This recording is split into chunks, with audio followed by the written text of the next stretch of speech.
Hi happy gardener friends, my name is Andrea and I am back again today in my garden.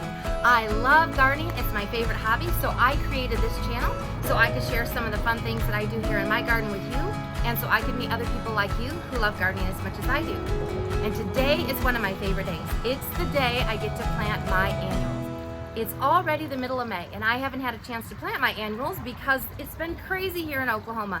The wind has been wild, the rain has come down in buckets, the ground has been soaking wet, and in addition to my yard, I also take care of some yards for some friends and family. So I've been over there getting some things looking nice and pretty in their yards also. So I'm excited for you to join me today. It feels like it's over 100 degrees. I got my cap on and let's get started. Come on. The reason that planting annuals is so fun is because annuals are the plants that have all the color. Take a look. Look at that color. For those of you who are new to gardening, an annual is the kind of plant that you have to plant every year. It will freeze when the weather gets too cold, so it will die during the winter, and then you'll have to dig it up in the spring and you'll have to plant something else in its spot.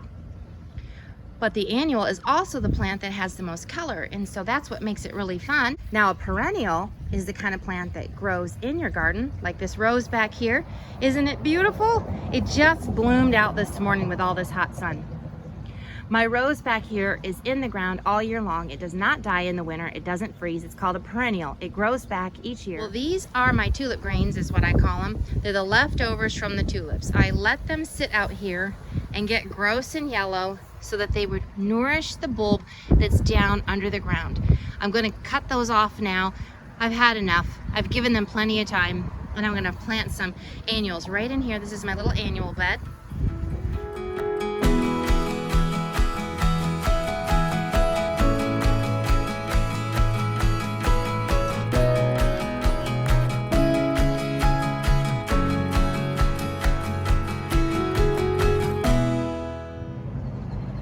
And the annuals I chose for today, I have lantana. I plant lantana every year because I notice the rabbits don't tend to eat it, and also the butterflies absolutely love it. So I have 3 pots of lantana in my yard this year. The artist blue floss flower, we're going with that in hopes that the rabbit doesn't eat those. And I will go ahead and spray everything with chili oil just in case. And this cute little thing over here, I will also be planting some dahlia bulbs today. I'm excited to see how they look when they bloom. They should be blooming this summer, and these particular dahlias should only reach about 1.5 feet tall.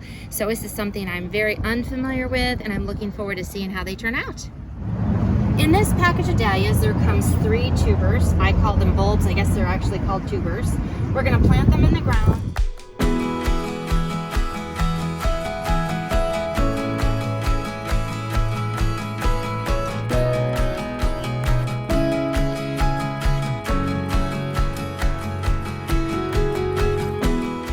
Got the dahlias in the ground. Cross your fingers, say a prayer for me. I'm hoping they grow pretty. And I've got these beautiful annuals in the ground. The lantana should definitely draw in the butterflies, and they also love the other flowers that I planted here.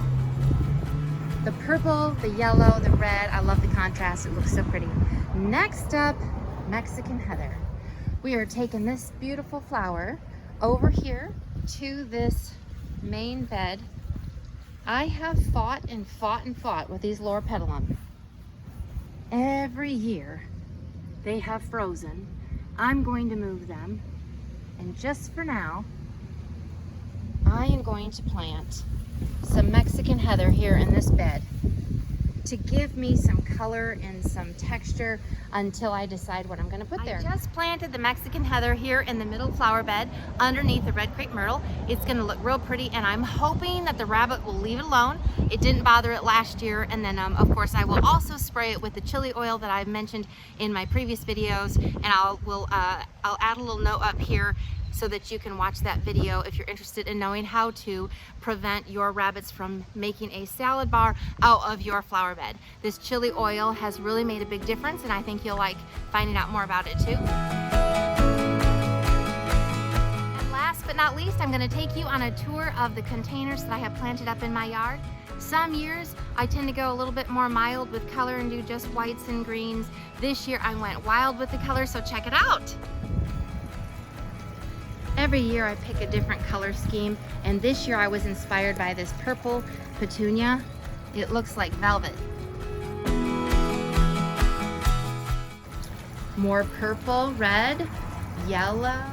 This purple was in honor of my husband. He had asked that I get some more of the purple because he thinks they look real pretty, and he is onto something because they really handle containers well, and their color stays really, really vivid the entire summer.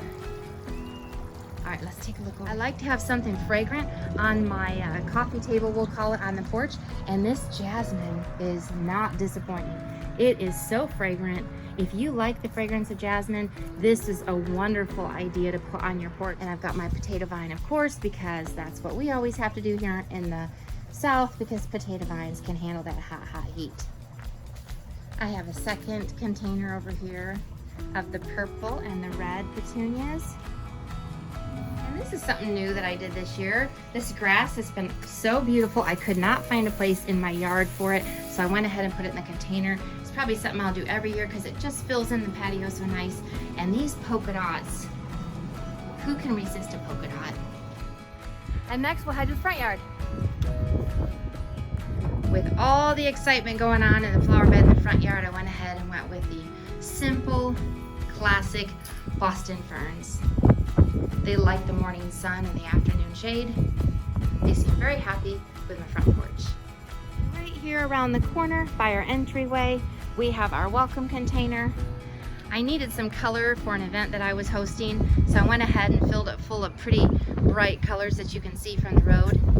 But it won't take long, and this purple fountain grass will grow so large that it's going to choke out these flowers. It'll time out about right because the flowers will begin to have a hard time with the heat. About that time, the purple fountain grass will start to grow some beautiful plumes, and it's just going to wave in the wind. I keep the purple fountain grass in the container the entire fall. It starts to dry up and look like straw, and then I can put a scarecrow in here with some pumpkins. So I always try to get that purple fountain grass in here so that it looks beautiful summertime all the way through fall, and then I even leave it for the winter. You see a theme with my flower pots this year. You see red and yellow and purple and orange. I am loving the bright colors this spring. Make sure that you subscribe and you follow along because it won't be long and I will have a video for you on how to deadhead your daylilies so that you can ensure you're going to have pretty flowers the entire summer and all the way into the fall. So I'm going to show you how to keep them full of pretty flowers. Like my video, subscribe and follow along, and I'll see you back here in my garden. Favorite hobby gardener.